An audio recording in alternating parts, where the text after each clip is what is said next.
Dans cette capsule, nous allons discuter des différentes fonctions qu'il existe sur l'application Lego WeDo 2.0 afin de se familiariser avec la plateforme. Avant de commencer, je vais venir cliquer sur l'engrenage en haut à droite de l'écran afin de choisir la langue de l'application. À partir de maintenant, l'application sera exclusivement en français. Maintenant, nous cliquons sur le petit plus en bas à gauche pour accéder à la plateforme de codage. Je vous invite à porter le regard au bas de l'écran. C'est au bas de l'écran que vous allez voir l'ensemble des blocs qui seront utilisés pour le codage. En glissant votre curseur ou votre doigt sur les blocs, vous verrez qu'ils sont catégorisés par couleur. Il y a les blocs moteurs qui sont en vert, les blocs de flux en jaune, ainsi que les blocs rouges qui sont des blocs de sortie. Il vous suffira de glisser les blocs afin de les utiliser sur la page de création. À la droite des blocs de codage, vous apercevrez des images de moteurs et de détecteurs lorsque vos robots seront connectés.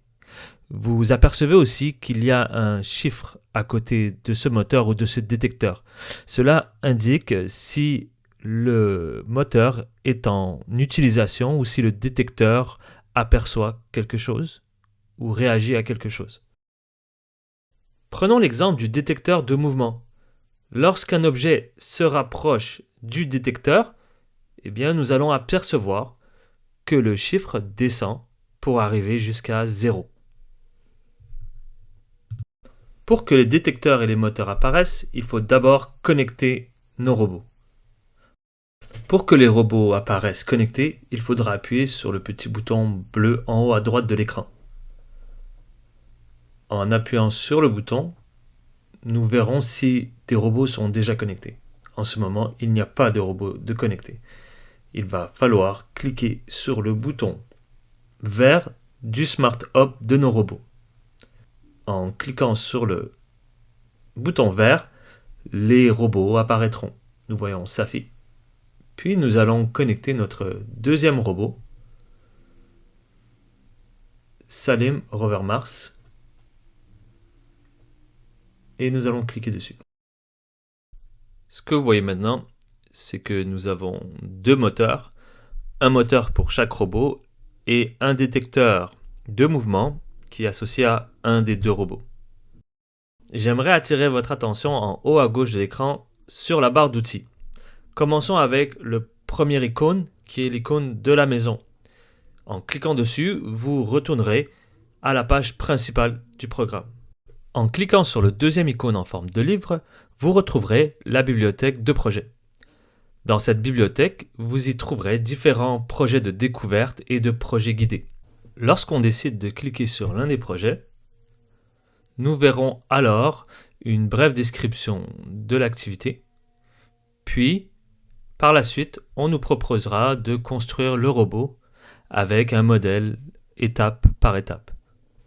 À présent, en cliquant sur la petite ampoule à côté du livre, nous avons accès à différents robots que nous pourrons construire.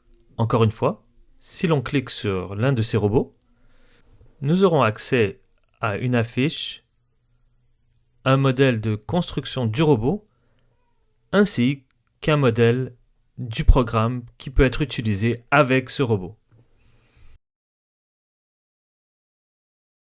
L'icône à la droite de l'ampoule, en forme de caméra, nous permettra de cumuler des preuves d'apprentissage. On pourra prendre une photo de son robot.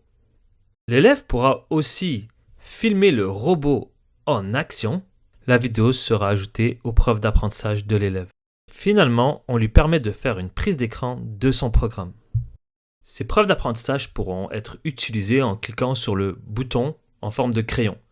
Ici, il pourra rajouter les images et ainsi que du texte dans un cadre préétabli pour présenter son projet. Il y placera les images et les prises d'écran qu'il aura effectuées auparavant et il pourra même rajouter du texte pour terminer ce projet. Lorsqu'il aura terminé, il pourra partager son projet avec son enseignant ou son enseignant par courriel ou par Teams selon les demandes de l'enseignant. Finalement, le dernier icône nous permettra de nous renseigner sur les différentes informations qu'offre la plateforme, que ce soit pour les blocs, pour la bibliothèque ou encore pour la barre d'outils. Alors, j'espère que tout ça vous a aidé à mieux comprendre la plateforme WeDo et l'utiliser au profit de vos élèves.